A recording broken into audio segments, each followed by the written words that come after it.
shine na tashi hankali na da na shirin da ungwada abinda zana harada ne yaban wuyar in samu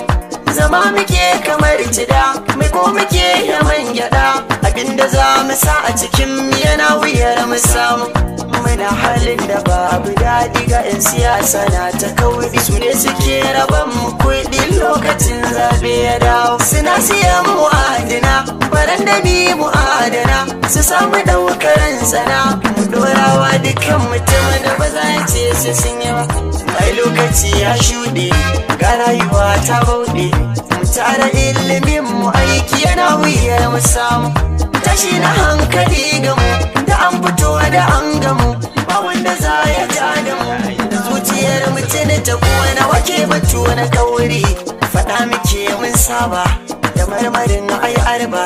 gudun mu ɗaya mu birge wanda ya samu sari kowa da mababa sana'a gare mu babu da'a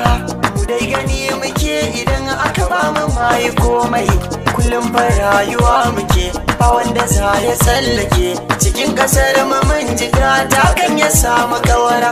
mun je kasar da ba ta mu ba suna ganin mu yan uba duk sun tsane mu duk da dai ba su ce mu ta gida ba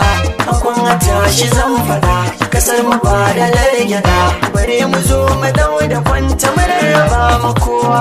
mu gwamnati zaman waje kullum abi ma guje ga jami'an tsaro suna so siya gari garkowa tsoro suke zama da mu kullum fada suke da mu gani suke yi za mu kar